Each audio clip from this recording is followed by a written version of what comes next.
Real people, real breakthroughs. This is the Psychology of Eating podcast, where psychology and nutrition meet to uncover the true causes of our unwanted eating concerns.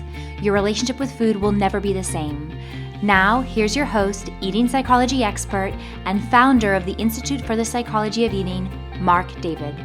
Welcome, everybody. I'm Marc David. Here we are in the Psychology of Eating podcast, and I'm here today with Monica. Welcome, Monica.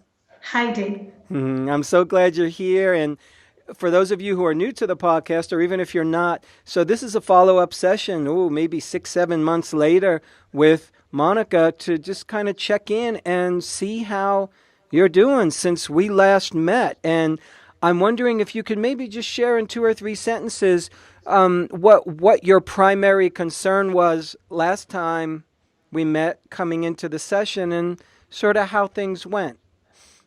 Okay, my concern that time was that I was very fatigued and I wasn't able to lose any weight and was kind of sad, a little bit sad, like in 3 sentences. Yes. And what happened then? We came with the thing that I am a person who loves to be in relationship, and it was a good idea for me to open up to a new relationship. And also being checked, of course, about thyroid, diabetes, and everything medical has to be taken care of. And well, what happened during this time is I subscribed to a dating service, but this hasn't worked very much. Like I have received like several contacts, but none of them have really worked, except for 2 that we write emails back and forth, but we have never talked even. So, but I think this is what it is in this moment, and this is okay, because what really happened is that after the event in which we met, I was so inspired in my work that I just came back and start working on my webpage on what I was going to do with all the information I have, put it in together with my preparation that I already had. And I have been working in my logo, in my Facebook, in my Twitter. So I have been working a lot. And I have had no time to date. I have to say that. And but the thing is that the more I am posting things, the more I get interested from people. People say they are interested in what I have to give them, but suddenly I realize I don't really have like a talk, a workshop really prepared, no? So, for instance, yesterday I was so stressed about that I only want either to eat or to sleep. Like I was very nervous about that. Still, I am very less fatigued than I was. Sometimes I really need to take a nap, but I am really less fatigued. I am very inspired about my webpage and what I can do. But I noticed yesterday that it is a pattern. Yesterday I was able to see it very clear, that my pattern is whenever I get anxious about something, before I can really jump and do it, I need to eat and I need to sleep. And then I am sure, because yesterday I took advantage of what I was feeling to be with it and to really stay calm and see that this is kind of something that has happened to me for many, many years. This pattern of anxiousness, stress, eating a lot, like feeling a hole in my stomach, and then wanting to sleep and not doing anything, and then something gets like cooked, and then I'm ready to jump. But the thing is, sometimes just eating and sleeping conspire against my weight. And the other thing is I went into an elimination diet. So I took out all the wheat, all the corn and the dairy. And in the last month, I have lost 5 pounds. which is great.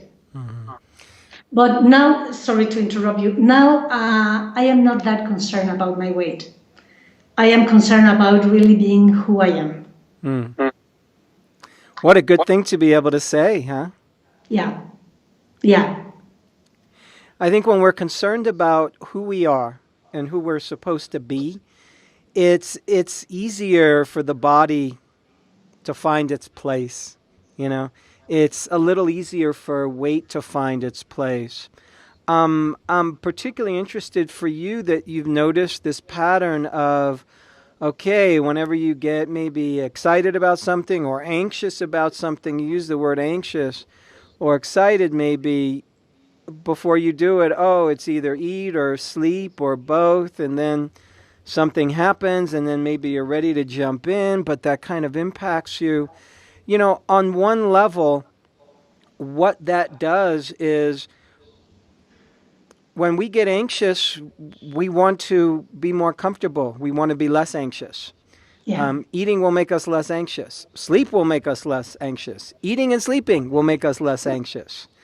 But anxious also, I think, means excited too. And sometimes what we call nervous, anxiety really is, wow, I'm really excited about doing this. And I think some of us, we have a certain limit for how much excitement we can take. And when we hit that limit of, oh my God, I'm so excited, we almost have to pour water over all the nice fire to put it out. So I think a little bit of it is increasing your capacity for feeling excited and feeling good and staying in your body without having to eat or sleep. Yeah. Does that make sense? That makes sense. But that makes sense here. Sure. It doesn't make sense yet. I get it. Here or in my guts. I get it. But I think it's all on a certain level. It's all the same practice.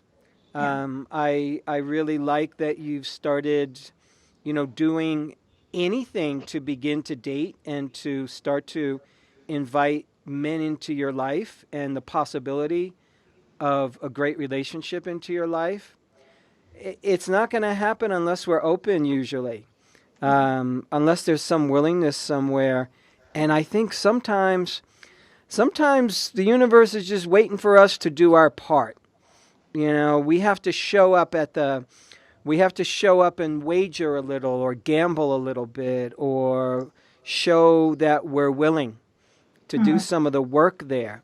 Because I think there's this part of you that kind of wants it, and there's another part that's a little bit afraid. Exactly. Yeah. Yeah. Yeah. Yeah. And it's fine. It's fine to want it, and it's fine to be afraid at the same time. We're only human, but it's good to notice that. It's really good to notice that. And I'm going to guess. I just want to say something and tell me what you think. You mentioned, started, getting online a little bit, meeting men in that way, and then you got very busy with your business, with your website, and you said to me, well, I don't even have time to date at this point. Now, I'm willing to bet that if the right guy or two or three showed up and looked really good, you would have the time. Well, I would make it. Yes. So that's all I want to say. I just want you to watch sort of the story you tell yourself about what's happening right now. Right now, maybe you put your attention to work, to business, to career, but to me, you've always got the time for that. It's just, okay, maybe it's not on your radar in the moment, but I'd love for you to keep it on your radar, even if nothing happens or it doesn't work out. It's kind of like life. You keep trying something, and eventually we get there. Yeah, you're right. Mm-hmm. Yeah, absolutely. Absolutely. And while you were talking, I was thinking that, I always make time for my friends with whom I go to the movies every Saturday. I always make that time. And I will always make time to have lunch with my siblings every Wednesday. So I make that time, and I make time on Monday evenings for a class that with friends we have together. So you're right. Yeah. I just don't want you to use that as an excuse in your mind. Yeah, I don't want you to believe it. That's all I'm saying. exactly. And again, it's fine if you don't want to do it, if you want to take time off from it. That's different than saying, I don't have the time. Yeah, you're right. Yeah. You're right. And now that you were mentioning about being excited and afraid at the same time, wanting to do something and at the same time not, I know this is also what happens to me just by thinking that I will be delivering some talks or workshops or whatever. It's like I want to do it, but I am very afraid of doing it also. So it's both. And it's interesting to hold that tension. Yes. And I think that's what it's about. It's getting more comfortable with holding those two differences, with holding that tension, because both are true. I'm excited and I'm nervous. I want to do this and I don't want to do this. And normally we think, oh, that doesn't make sense. And then we confuse ourselves. And if you let those voices be heard, they make perfect sense. And then we don't have to fight ourselves over it. Because oftentimes, I think maybe some of the fatigue that you go through is the fatigue of what goes on inside your mind when, like, oh, I want to do this, I don't want to do this, or I can do this, but I can't do this. That could take a lot of energy to be in that battle that goes back and forth. Yeah. So all I'm saying is, I think as you notice it more, you can stop yourself from creating a fatigue that you don't need. Okay. Does that make sense? A lot. Yeah. It makes a lot of sense, Mark. How does it feel being on the diet that you're on right now? It feels okay in general terms. I'm less bloated. And but it's funny, like I can notice that in which way wheat or corn or dairy or the three of them give me a sense of being full. So not having them gives me this sense of, oh my God, am I hungry really? Or is a kind of just the missing of that bloatedness that made me feel the sensation of being full. So I'm learning to deal with it, and I have been reading some of the messages that you share with us and listening to the tapes again, and I know that one of my spiritual lessons is patience. So I have been working on patience and just allowing things to happen and be patient. So this is happening. I am just going to be with what is in this moment and just feel in which way I have any changes, no?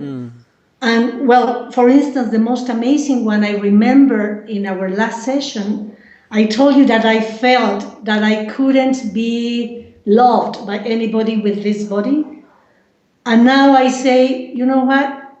I don't know if I will be dating soon or not, but I will be loved exactly as I am. And that's a huge, huge step. And also I thought I was not able to talk about psychology of eating, being overweight. And now thanks to the event, to the testimonies, and to the work with you and with myself, it's like, sure, I can do it. So that's a huge step in these 6 months. So, and just patience. That's my huge spiritual lesson. Yeah. I think it's a huge one for a lot of people. And I think it's particularly big when it comes to weight loss, because usually when people want to lose weight, we want to lose the weight yesterday or last year or 10 years ago. And sometimes it's that constant, I have to do this, it has to happen. That gets in the way. Yeah. Because it's a stress, it's an anxiety, and that impacts our appetite. I think it impacts our choices. And it impacts our level of discomfort. We almost have to get out of our discomfort. So it's only natural to turn to food. And patience means, okay, let me allow this to happen in its own rightful time. Yeah. And, you said, and thanks for reminding me, in last session, one of the things that you realized was, okay, can somebody really love this body that I'm in right now? If I'm going to be in a relationship, that means somebody has to love me and love this body. And I don't know if that can happen. And really, it starts with us. It starts with you. If you could love it, then it could be loved. And that's proof. Exactly. And that's really, really, really where the action is.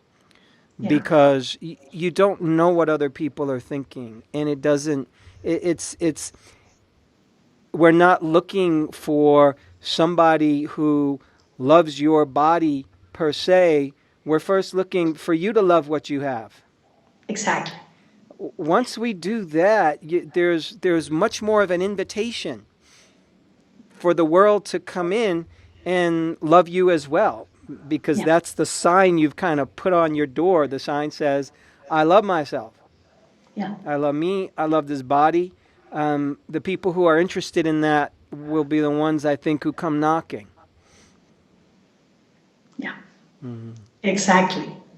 Exactly. Well, I'm excited for you. It feels like there's like you've relaxed quite a bit around this whole thing. Mm-hmm. Exactly.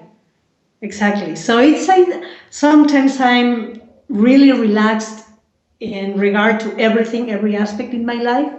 And sometimes, like yesterday, I am stressed about something that has to do with my business.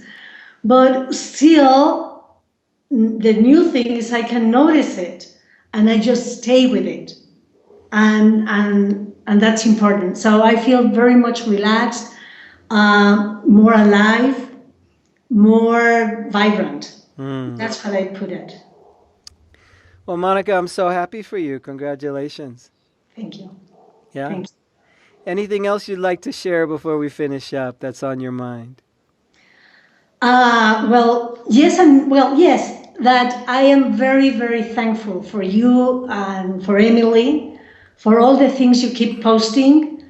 And it's amazing how I resonate with many of the things you say and how inspired I feel. So it's just really to thank you that, because that is giving me the strength to keep on going with what I want to do and to know that I can do something really important for me in the first place. Because as you said, sometimes we have to teach about what we have to learn. Yeah. So I am teaching about that. Yay. Me too. So am I. Yeah. I'm glad you're doing this. Thank you so much, Monica. Thanks for being generous with your time and with who you are. Thank you. Thank you very much, Mark. And thank you for this follow-up. It was very important for me. Yay. And thanks, everybody, for tuning in. Once again, I'm Marc David on behalf of the Psychology of Eating podcast. There's going to be lots more to come, my friends. Thank you. I hope this was helpful. Thanks for listening to the Psychology of Eating podcast. To learn more about the breakthrough body of work we teach here at the Institute for the Psychology of Eating, please sign up for our free video series at ipe.tips. That's I for Institute, P for Psychology, E for Eating.tips, TIPS.